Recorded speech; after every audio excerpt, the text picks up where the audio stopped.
하나님 아버지와 우리 주 예수 그리스도를 쫓아 은혜의 평강이 오늘 모이신 여러분과 함께 하기를 바랍니다. 아멘. 20년도 더 된 이야기예요. 제가 신학교를 졸업하고 처음으로 한 교회에 부임하게 되었습니다. 그리고 주일학교를 맡게 되었어요. 주일학교를 맡아 일하면서 느끼게 된 점은 참 애들이 말을 안 듣는다라는 것이었어요. 보다시피 제가 좀 덩치도 크고 이렇게 인상도 좀 험상궂게 생겼잖아요. 그런데 애들은요, 그런 저를 안 무서워해요. 그래서 막 예배 시간에 떠들고 기도할 때 눈 뜨고 장난은 아주 그냥 죽어라고 치고 툭 하면은 지들끼리 열심히 싸워요. 그래서 주일날 교회를 가면 아이들이 교회에 올 때는 굉장히 기쁘고 돌아갈 때는 더 굉장히 기뻐요. 정말 만만치 않았습니다. 그리고 나서 이듬해 중고등부를 맡게 되었어요.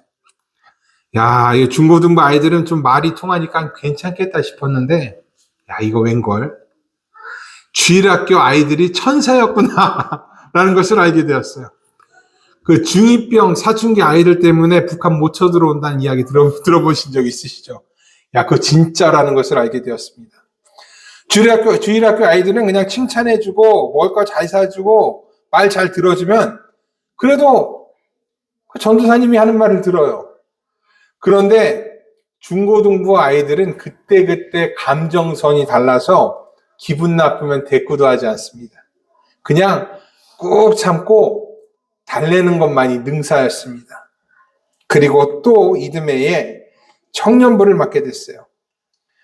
청년들이야 그냥 이성적이고 대학도 다니고 직장도 다니니까 좀 낫겠지 싶었습니다. 처음에는 괜찮았어요. 하지만 시간이 지나니까 정체가 드러나기 시작했어요. 그냥 이름은 청년인데 그냥 머리 큰 중고등부 학교 아이들과 다름이 없었습니다. 마음에 안 들면 잠수 타요. 말이 거슬리면 상처 입었다고 교회 안 나와요. 툭 하면 담임 목사님한테 가서 일러요. 교회 안 나오니까 방법이 없습니다. 달래서 되는 게 아니라는 것을 배우게 되었어요. 그리고 좀 더 참는 법을 배우게 되었습니다. 그러면 어른들, 장년들은 어떨까요? 하늘의 별 따기. 이 말이 딱 어울립니다. 그냥 기도하는 것밖엔 방법이 없어요. 그리고 더욱이 교회 어른들 중에 대하기 더 힘든 사람이 있습니다. 바로 목사들이에요. 성도님들은 그냥 그래도 신앙 앞에서 좀 순수하고 교회를 위해서 헌신하려고 합니다. 불만 있어도 좀 참고 억울한 부분이 있어도 좋은 게 좋은 거지 하고 넘어가요. 그런데 목사님들은요, 차원이 달라요. 자기가 웬만한 건 다 안다라고 생각하기 때문에 그냥 넘어가는 적이 없습니다. 자기가 옳다고 생각하기 때문에 고집도 엄청 세요. 오죽하면 이런 이야기가 있어요. 성도가 천국에 가면 예수님이 활짝 웃으시면서 맞이해 주신대요. 그런데 목사가 천국 가면은 예수님이 맨발로 뛰어나온다고 하십니다. 천국의 목사가 너무 귀해서 너무나 기쁘셔서 맨발로 뛰어나오신대요. 제가 바로 그런 사람입니다. 예수님을 그 맨발로 뛰게 하는 사람이에요. 신앙의 성숙이라는 것은요, 교회를 오래 다녔다고 어른이 되었다고 또 직분이 바뀌었다고 생기는 것이 아닙니다. 성경을 남들보다 더 많이 읽고 신학을 공부했다고 생기는 것이 아니에요. 하나님의 말씀을 순수하게 받아들이고 그 말씀대로 살려고 노력할 때 신앙이 성숙해지는 것입니다. 요즘 뉴스에 등장하는 여러 목사님들을 한번 보세요. 사람들을 선동하고 자신들의 정치색을 입히는 목사님들을 한번 보세요. 그들에게서 신앙의 성숙은 조금도 느껴지지 않습니다. 예수님의 향기도 나지 않아요. 자신과 반대편에 있는 사람들을 배척하고 적으로 삼아서 공격하는 그 모습을 볼 때 우리는 목사에 대한 실망, 교회에 대한 실망을 하게 됩니다. 그들이 왜 그럴까요? 자신들이 다 알고 옳다고 생각하기 때문에 그러는 것이 아닐까. 오늘의 복음서에도 그런 사람들이 등장합니다. 나사렛의 사람들, 예수님의 고향 사람들이 바로 그런 사람들이었습니다. 예수님은요, 여기 앞에 나온 지도에 나온 대로 주로 갈릴리에서 활동하셨습니다. 누가복음에 따르면 갈릴리의 가버나움에서 활동을 시작하셨고 그곳에서 사람들의 칭송을 받으셨습니다. 그리고 얼마 지나지 않아 자신의 고향인 나사렛으로 가셨습니다. 나사렛에도 복음이 필요하다고 생각했기 때문입니다. 나사렛에 가신 예수님은 늘 하시던 대로 안식일에 회당으로 가셨습니다. 그리고 회당에서 이사야서를 읽으셨습니다. 예수님께서 읽으신 성경은 이사야서 61장에 있는 말씀이었어요. 오늘의 복음서 18절과 19절에도 이 말씀이 쓰여져 있습니다. 주의 성령이 내게 임하셨으니 이는 가난한 자에게 복음을 전하게 하시려고 내게 기름을 부으시고 나를 보내사 포로된 자에게 자유를 눈먼 자에게 다시 보게 함을 전파하며 눌린 자를 자유롭게 하고 주의 은혜의 해를 전파하게 하려 하심이라. 이사야 61장의 말씀은 회복에 대한 말씀입니다. 바벨론의 포로로 잡혀간 사람들을 도우시겠다라는 하나님의 뜻이고 이를 위해서 하나님의 사람을 보내시겠다라는 말씀이에요. 그리고 마지막 문장에 주의 은혜의 해라는 말씀이 있는데 이는 희년에 관련된 말씀입니다. 희년은요 50년마다 한 번씩 실시되는 것으로 이날은 노예가 해방이 되고 빛이 탕감되며 사람들은 전부 자신의 고향집으로 돌아갈 수가 있었습니다. 예수께서 이 말씀을 읽으신 것은 이 은혜의 날이 예수님 자신으로부터 시작된다는 의미였습니다. 예수께서 자신을 통해 하나님께서 자신을 통해 죄의 포로가 된 사람들에게 자유를 주고 하나님을 바라보게 하며 율법에 들린 자들을 자유롭게 하실 것이라는 말씀이었어요. 그러나 사람들은 이를 다르게 받아들였습니다. 그들이 로마로부터 또 부패한 정치가로부터 압제와 순환을 당하고 있었기 때문입니다. 현실이 썩 좋지 못하다라고 생각했기 때문에 예수께서 이 글을 읽으실 때 사람들은 하나님이 자신들의 해방을 말씀하고 계신다라고 생각했습니다. 그래서 사람들은 예수께서 읽으신 이 이사야의 말씀이 은혜롭다고 말한 것입니다. 예수님께서 읽으신 것이 자신들이 원하고 있었던 일이기 때문이에요.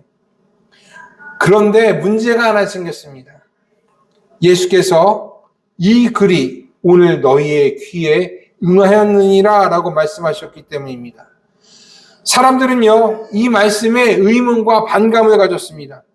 해방의 말씀은 참 은혜롭지만 어떻게 해서 이 해방의 말씀이 응했다, 다시 말해 이루어졌다고 말하는 것인가? 예수가 스스로를 해방을 가져다줄 선지자라고 말하는 것인가? 라고 그들은요, 의구심을 가졌어요.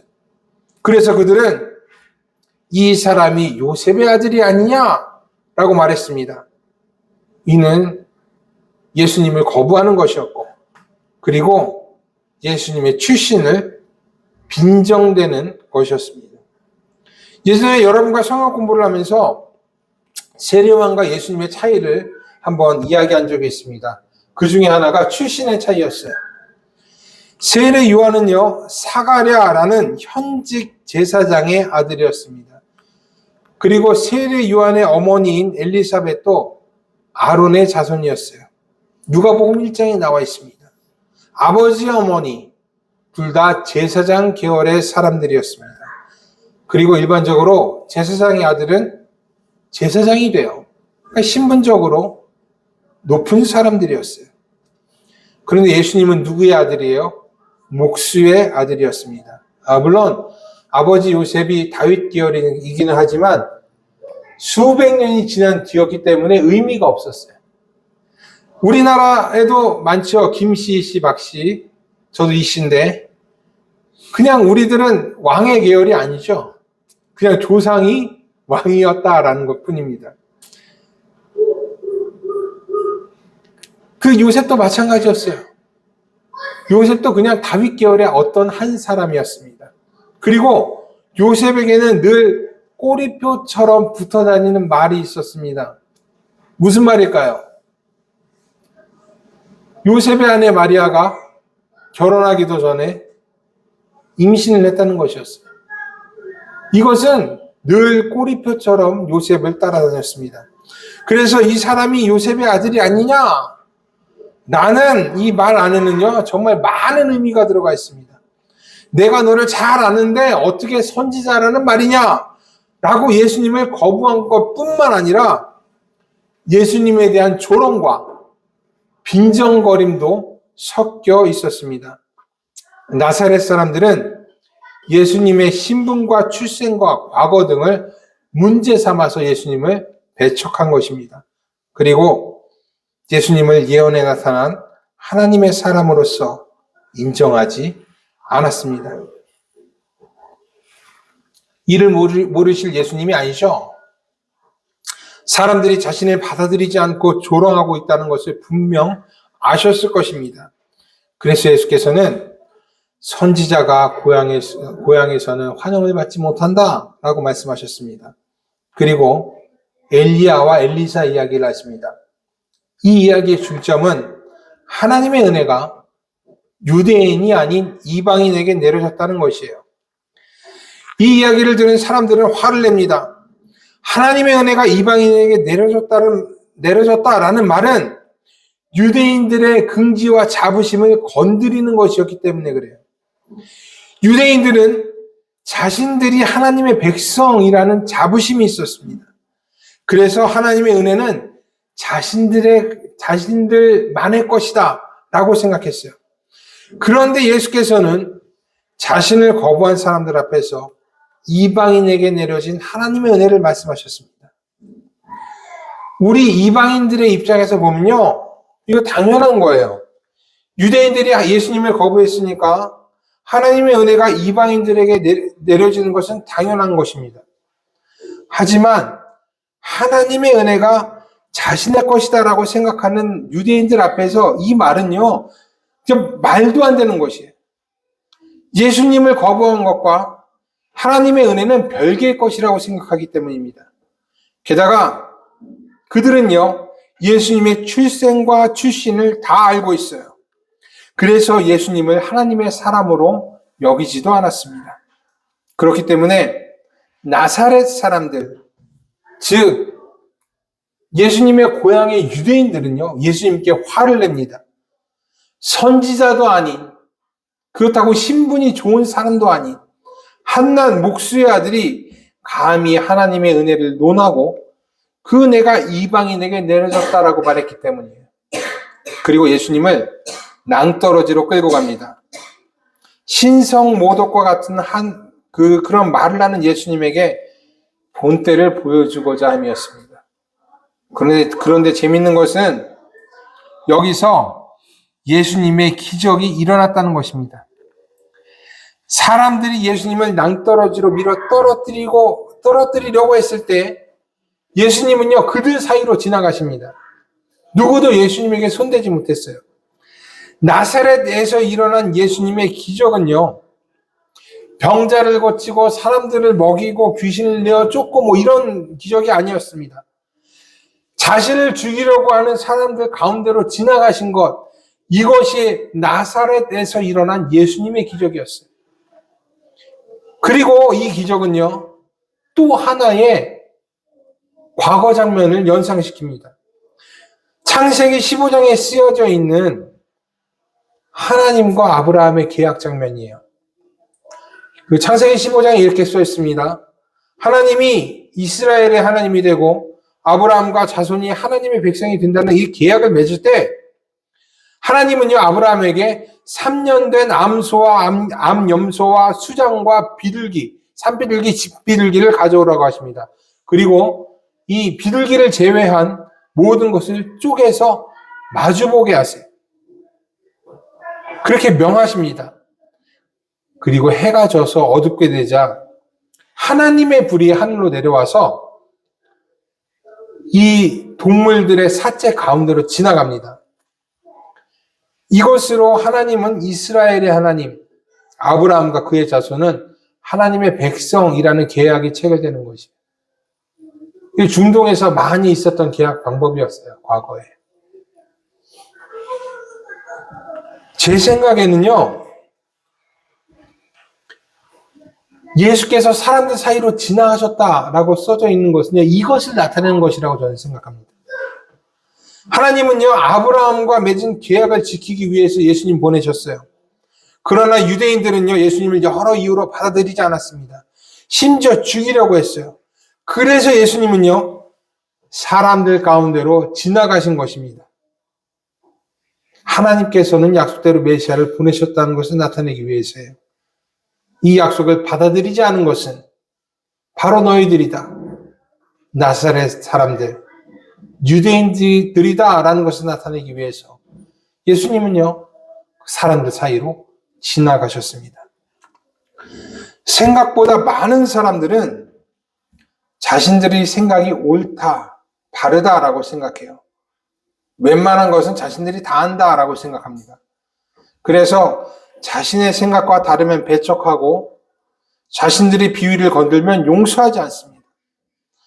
이것은요, 정치나 우리 사회에서만 일어나는 일이 아니에요. 교회 안에서도, 그리고 교단 안에서도 일어나는 일입니다. 자신들의 열심이, 자신들의 공의가, 자신들의 지식과 자신들의 알미 그렇게 만드는 것이에요. 그래서 패가 갈라지고 서로의 잘못을 들추어내고 배척합니다.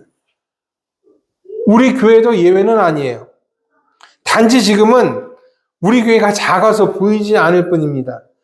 우리 교회가 성장하고 커지면 우리도 어떻게 될지 몰라요. 그래서 우리는요, 늘 사랑을 내세워야 합니다. 용서를 내세우고 화목을 내세우고 서로 사랑하자고 이야기해야 합니다. 예수님은 자신을 낭떠러지로 밀려고 하는 사람들에게 복수하지 않았어요. 그냥 그 사이로 지나가시는 기적을 행하셨고, 이 기적을 통해서 하나님과 맺은 계약을 연상시키게 하셨습니다. 그냥 예수님은요, 얼마든지 그들을 불로 심판할 수 있으셨지만 그렇게 하지 않았어요. 그냥 지나가셨어요. 여러분, 잘못된 거 비판하지 말라는 말 아니에요. 잘못 따지지 말라는 말 아닙니다. 모든 일에 앞서서 사랑을 먼저 내세우고 배척해서는 안 된다는 말이에요. 그렇게 해서는 교회가, 우리 사회가 바로 서지 않습니다. 지금 우리의 세대는요, 배척의 세대라고 할 수 있습니다. 정치가 대립하고, 세대가 대립하고, 지역이 대립하고, 남녀가 대립합니다. 그리고 서로 배척합니다. 이런 세대 안에서 우리가 붙잡아야 되는 것은 배척하는 것이 아닙니다. 하나님의 말씀을 붙잡아야 되고, 이해를 붙잡아야 되고, 사랑을 붙잡아야 합니다. 사랑은 허다한 죄를 덮습니다. 배척도 덮을 것입니다. 지식도 중요하고, 암도 중요하고, 공의도 중요하고, 내 생각도 중요하지만 모든 것 위에 사랑을 더하시는 여러분들이 되시길 바랍니다. 모든 지각에 뛰어난 하나님의 평강이 그리스도 예수 안에서 여러분의 생각과 마음을 지키시기를 원합니다. 아멘. 기도하겠습니다.